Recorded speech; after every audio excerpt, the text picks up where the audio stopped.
हरतालिका तीज व्रत कथा।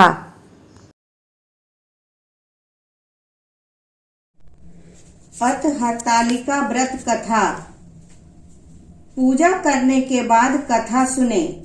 सूत जी कहते हैं, मंदार की माला से जिन पार्वती जी का केश पाश अलंकृत है और मुंडों की माला से जिन शिव जी की जटा अलंकृत है, जो पार्वती जी दिव्य वस्त्र धारण की हैं और जो शिव जी दिगंबर नंगे हैं, ऐसी श्री पार्वती जी तथा श्री शिव जी को प्रणाम करता हूँ। रमणीक कैलाश पर्वत के शिखर पर बैठी हुई श्री पार्वती जी कहती हैं, हे महेश्वर, हमें कोई गुप्त व्रत या पूजन बतलाइए जो सब धर्मों से सरल हो, जिसमें परिश्रम भी कम करना पड़े लेकिन फल अधिक मिले। हे नाथ, यदि आप मुझ पर प्रसन्न हो तो यह विधान बतलाइए। हे प्रभु, किस तप, व्रत या दान आदि से मध्य और अंत रहित आप जैसे महाप्रभु हमको प्राप्त हुए हैं? शिव जी बोले, हे देवी सुनो, मैं तुमको एक व्रत जो मेरा सर्वस्व और छिपाने योग्य है, लेकिन तुम्हारे प्रेम के वशीभूत होकर मैं तुम्हें बतलाता हूँ। शिव जी ने कहा, भारतवर्ष में जैसे नक्षत्रों में चंद्रमा, ग्रहों में सूर्य, वर्णों में ब्राह्मण, देवताओं में विष्णु भगवान, नदियों में गंगा, पुराणों में महाभारत, वेदों में सामवेद और इंद्रियों में मन श्रेष्ठ है, सब पुराणों और वेदों का सर्वस्व जिस तरह कहा गया है, मैं तुम्हें एक प्राचीन व्रत बतलाता हूँ। एकाग्र मन से सुनो। जिस व्रत के प्रभाव से तुमने मेरा आधा आसन प्राप्त किया है, वह मैं तुमको बतलाऊंगा, क्योंकि तुम मेरी प्रियसी हो। भाद्रपद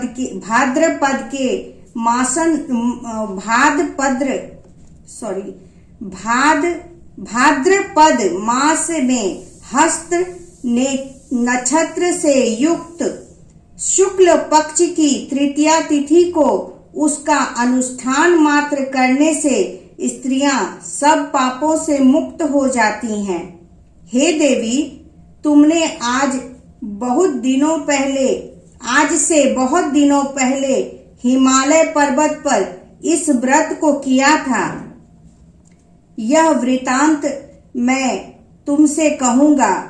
पार्वती जी ने पूछा, हे नाथ, मैंने क्यों यह व्रत किया था, यह सब आपके मुख से सुनना चाहती हूँ। उत्तर की ओर एक बड़ा रमणीक और पर्वतों में श्रेष्ठ हिमवान नामक पर्वत है। उसके आसपास तरह तरह की भूमियां हैं, तरह तरह के वृक्ष उस पर लगे हुए हैं। नाना प्रकार के पक्षी और अनेक प्रकार के पशु उस पर निवास करते हैं। वहां पहुंचकर गंधर्वों के साथ बहुत से देवता, सिद्ध, चारण, पक्षीगण सर्वदा प्रसन्न मन से विचरण करते हैं। वहां पहुंचकर गंधर्व गाते हैं, अप्सराएं नाचती हैं। उस पर्वतराज के कितने ही शिखर हैं ऐसे, जिनमें स्फटिक, रत्न और वैदूर्य मणि आदि की खानें भरी हैं। यह पर्वत ऊंचा तो इतना अधिक है कि मित्र के घर की तरह समझकर आकाश का स्पर्श किए रहता है। उसके समस्त शिखर सदैव हिम बर्फ से आच्छादित रहते हैं। और गंगा जल की ध्वनि सर्वदा सुनाई देती रहती है। हे पार्वती, तुमने बाल्यकाल में उसी पर्वत पर तपस्या की थी। 12 वर्षों तक तुमने उल्टी टंग कर केवल धुआं पीकर रही। 64 वर्षों तक सूखे पत्ते खाकर रही।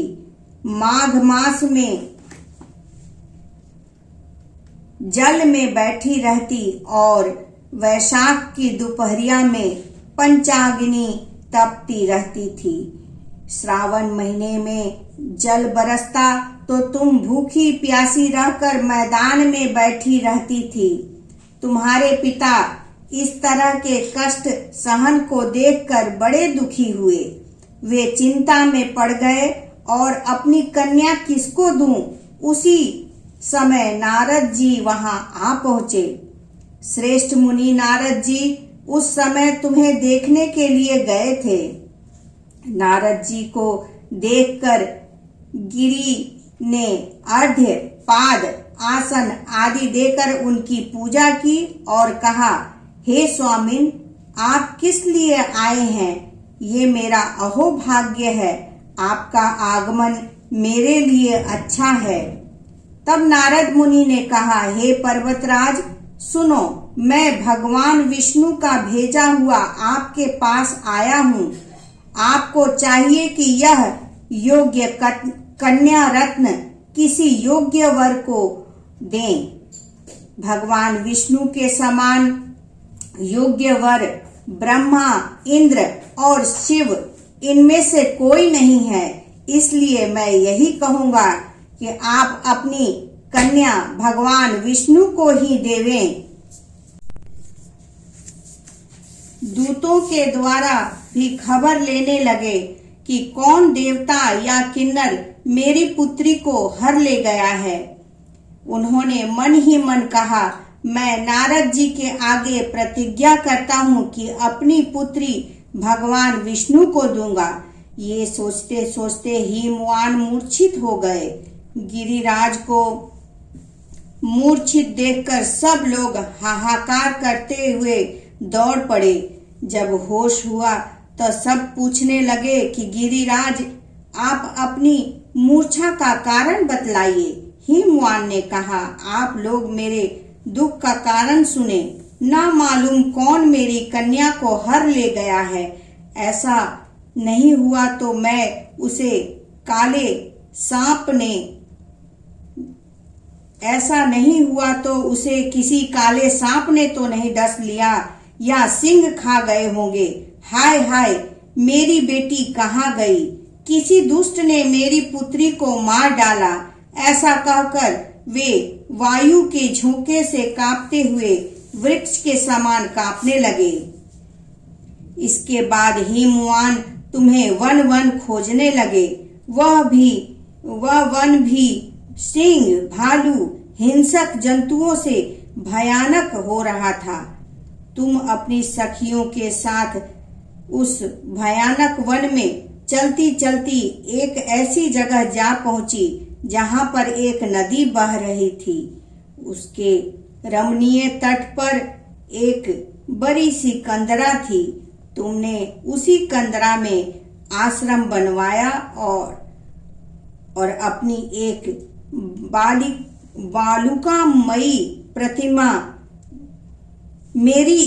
बालुकामयी प्रतिमा बनाकर अपनी सखियों के साथ निराहार रहकर मेरी आराधना करने लगी। जब भाद्रपद शुक्ल पक्ष की हस्तयुक्त तृतीया तिथि प्राप्त हुई, तब तुमने मेरा विधिवत पूजन किया और रात भर जागकर गीत वाद्यादि से मुझे प्रसन्न करने में बिताया। उस व्रत राज के प्रभाव से मेरा आसन डगमगा उठा, जिससे मैं तत्काल उस स्थान पर जा पहुंचा जहां पर तुम अपनी सखियों के साथ रहती थी। वहां पहुंचकर मैंने तुम्हें कहा कि मैं तुम पर प्रसन्न हूँ, बोलो क्या चाहती हो। तुमने कहा, मेरे देवता, यदि आप मेरे ऊपर प्रसन्न हैं तो मेरे पति बने। मेरे यथास्तु कहकर कैलाश पर्वत पर वापस आने पर तुमने वह प्रतिमा नदी में प्रवाहित कर दी और सखियों के साथ उस महाव्रत का पारण किया। हेमवान भी अब तक उस वन में तुम्हें खोजते हुए आ पहुंचे। चारों दिशाओं में तुम्हारी खोज करते करते वे व्याकुल हो चुके थे, इसलिए तुम्हारे आश्रम के समीप पहुंचते ही गिर पड़े। थोड़ी देर के बाद उन्होंने नदी के तट पर दो कन्याओं को सोते हुए देखा। देखते ही उन्होंने तुम्हें छाती से लगा लिया और बिलख कर रोने लगे। फिर पूछा, पुत्री, तुम सिंह, व्याघ्र आदि जंतुओं से भरे इस वन में क्यों आ पहुंची? पार्वती ने उत्तर दिया, हे पिताजी, मैंने पहले ही अपने आप को शिव जी के हाथों सौंप दिया था। आपने मेरी बात टाल दी, इसलिए मैं यहाँ चली आई। हिमवान ने सांत्वना दी और कहा, हे पुत्री, तुम्हारी इच्छा के विरुद्ध कुछ नहीं करूंगा। वे तुम्हें अपने साथ लेकर घर आए और मेरे साथ तुम्हारा विवाह कर दिए। इसी से तुमने मेरा अर्धासन प्राप्त किया है। तब से आज तक किसी के सामने मुझे यह व्रत प्रकट करने का अवसर नहीं प्राप्त हुआ। हे देवी, मैं तुम्हें बतलाता हूँ कि इस व्रत का हरतालिका नाम क्यों पड़ा। तुमको सखियां हर कर ले गई थी, इसी से हरतालिका नाम इसका पड़ा। पार्वती जी ने कहा, हे प्रभु, आपने मेरा नाम तो बताया, अब इसकी विधि भी बताइए। आपने नाम तो बताया, अब इसकी विधि भी बताइए। इसका क्या पुण्य है और क्या फल है? यह व्रत कौन करे? शिव जी ने पार्वती जी से कहा, हे देवी, मैं समस्त स्त्री जाति की भलाई के लिए यह उत्तम व्रत बतलाता हूँ। जो स्त्री अपने सौभाग्य की रक्षा करना चाहती हो, वह यत्न पूर्वक इस व्रत को करे। केले के खंभे आदि से सुशोभित एक सुंदर मंडप बनवावे, उसमें रंग बिरंगे रेशमी कपड़ों का चंदवा लगवावे, चंदन आदि सुगंधित द्रव्यों में से मंडप लिपवावे। फिर शंख, भेरी, मृदंग आदि बाजे बजाते हुए बहुत से लोग एकत्रित होकर तरह तरह के मंगलाचार करते हुए उस मंडप में पार्वती तथा शिव जी की प्रतिमा स्थापित करे। उस रोज दिन भर उपवास रहकर बहुत से सुगंधित फूल, सुगंध और मनोहर धूप, नाना प्रकार के नैवेद्य आदि एकत्रित कर मेरी पूजा करे और रात भर जागरण करे। ऊपर जो जो वस्तुएं गिनाई गई हैं, उनके अतिरिक्त नारियल, सुपारी, जंबीरी, नींबू, लौंग, अनार, नारंगी आदि जो जो फल प्राप्त हो सके सब वे इकट्ठा कर लें। उस ऋतु में जो फल या फूल मिल सके विशेष रूप से रखें। इसके बाद फूल दीपादि से पूजन कर प्रार्थना करें, हे शिवे, शिव रूपिणी, हे मंगले, सब अर्थों को देने वाली देवी, हे शिव रूपे आपको नमस्कार है। हे शिव रूपे आपको सदा के लिए नमस्कार है। हे ब्रह्म रूपिणी आपको नमस्कार है। हे जगधात्री आपको नमस्कार है। हे सिंह वाहिनी, संसार के भय से भयभीत मुझ दीन की रक्षा करें। इस कामना की पूर्ति के लिए मैंने आपकी पूजा की है। हे पार्वती, मुझे राज्य और सौभाग्य दें मुझ पर प्रसन्न होवें। इन्हीं मंत्रों से पार्वती जी और शिव जी की पूजा करें। तदंतर विधि पूर्वक कथा सुने और ब्राह्मण को वस्त्र, गौ, सुवर्ण आदि देवें। इस तरह एकत्रित होकर स्त्री पुरुष दोनों एक साथ पूजन करें। फिर वस्त्र आदि जो कुछ हो उसका संकल्प करें। हे देवी, जो स्त्री इस प्रकार पूजन करती है वह सब कष्टों से छूट जाती है और उसे 7 जन्म तक सुख और सौभाग्य प्राप्त होता है। जो स्त्री तृतीया तिथि को व्रत न कर अन्न भक्षण करती है वह 7 जन्मों तक बंध्या रहती है और उसको बार बार विधवा होना पड़ता है। वह सदा दरिद्र, पुत्र शोक से शोकाकुल, स्वभाव की लड़ाकी, सदा दुख भोगने वाली होती है और उपवास न करने वाली स्त्री अंत में घोर नरक में जाती है। मांसाहार करने से बाघिन, दही खाने से बिल्ली, मिठाई खाने से चींटी और सब कुछ खाने से मक्खी होती है।